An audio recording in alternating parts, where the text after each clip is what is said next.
Never in the history of television has a brand new soap opera got off to such a flying start as Capital here on 10/11 Strong, 1:30 afternoon.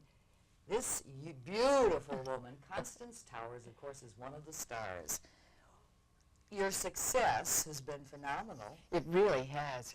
And recently you've been shot, and you've been in the hospital. Yes.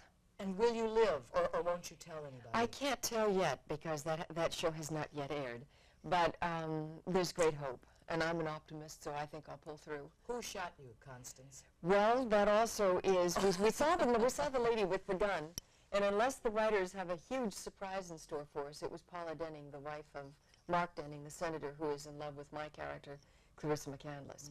And Paula finally has become aware of Mark's intentions, which are to ask her for a divorce and to openly declare his love for Clarissa and marry Clarissa.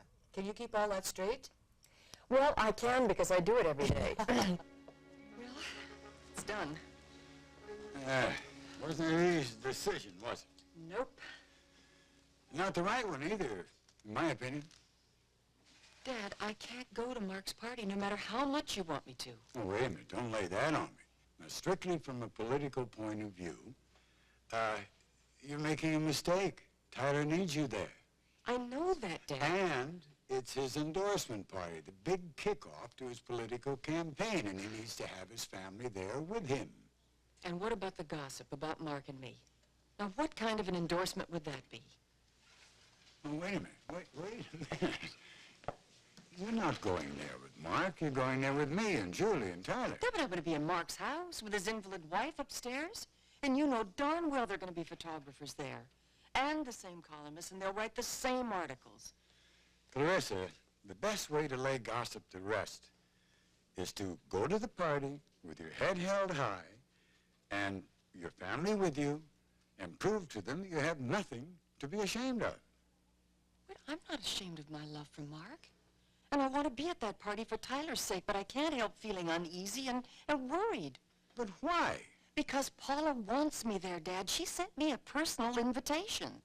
Now, that just doesn't make sense. Paula can't do anything to you. She'll be tucked away in her rooms upstairs. I said it doesn't make sense, but I have a gut instinct that I should not be at that party. And I intend to follow that instinct. TV Guide wrote a fascinating article as to account for the success of Capital. And it said 4 ingredients were necessary. And I want to see if you agree with these. Number one, that you can take the high school and the college kids, you get them with a cast of people mostly under 30. Well, I think that's true. A cast under 30 who are interesting and I think challenging to the, not only to the I guess the entertainment values that young people are looking for, but also cerebral. Our show has really attacked young problems in a very interesting way, an intellectual way. And then we have very attractive people on the show of all ages, and I think they depict the family situations that young people can identify with. My family happens to be the good family where we pull together, we have problems in the family. My young son Wally is a big problem. But we try to handle our problems with love and care and open honesty. And the other family, the Cleggs, are the evil people. You picked up on the second point, they said, which is to hire actors and actresses that are gorgeous. So you do have attractive people in the show. So we got number 1 and number 2. And the third point is to lay on a gorgeous coat of primetime production gloss. Well, we have an executive producer, John Conboy, who believes in that. Some people call him the Tiffany of daytime television as far as producing is concerned, and others liken him to Ross Hunter, who, you know, did all those wonderful films, Backstreet, which my husband happened to be one of the stars, Midnight Lace, really beautiful, wonderful films in which the ladies were dressed beautifully, the sets were glamorous and beautiful and lavish, and John believes in that. He believes in bringing quality to a production. And that's something that Capital started out with, and they have maintained throughout consistently in the 2 years that we've been on the air. And the fourth point that has made you a success is pump in plenty of heavy breathing and have people jump in and out of bed. Well, I guess they jump in and out of bed a bit on our show, and they do breathe heavily now and then. I have not been a part of that, however. Well, you've been shot. I mean, That's soon right. as I mean, get what can you better, do? It'll be all right. She mentioned her husband. Her husband is John Gavin, who's the ambassador to Mexico, and you say that his Spanish is very fluent, and you studied Yes, no, Spanish. he speaks wonderful Spanish. My Spanish is not nearly as good as his. And I realized that one night when I was seated next to President Lopez Portillo when he was president last year. And we were getting along fine, one-on-one in Spanish, until a lady across the table from me asked me a question. Didn't understand it, and I asked her again in Spanish. She said it again. I still didn't understand it, and suddenly I felt a hand on my arm. It was President Lopez Portillo, and he said, "Connie, she's speaking English." Oh, I was listening so hard in Spanish. You know, the last time I spoke with you, our dear friend Carolyn Jones. Carolyn Jones was with you at the time That's when right, it was in Capitol was Washington. just getting started, and she has since passed away. Did you know that she was ill at that time? Yes. Did she know that she was She ill? knew, and I knew, but very few people did know.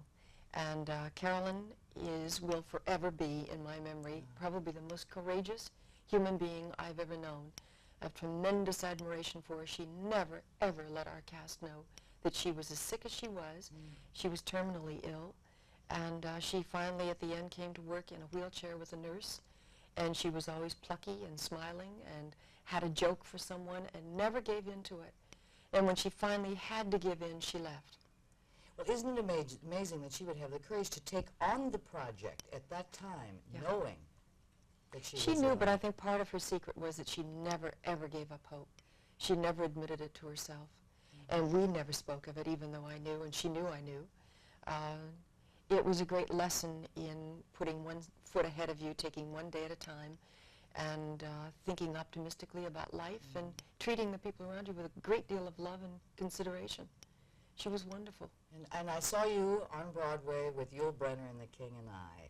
What a Yes. lovely voice. Isn't there any way that you can sing on Capitol? Well, it's a little hard to justify Clarissa McCandless suddenly stepping out and singing "Shall We Dance," but Well, I know, just, you know, as the sun is coming up some morning and you open the windows out into the terrace, you just, as a few... Tell it's John a Conboy to get terrific back idea. in It's a there. terrific idea. Well, I did sing at Christmas time with the family around the Christmas tree, and we were sitting in front of the fire.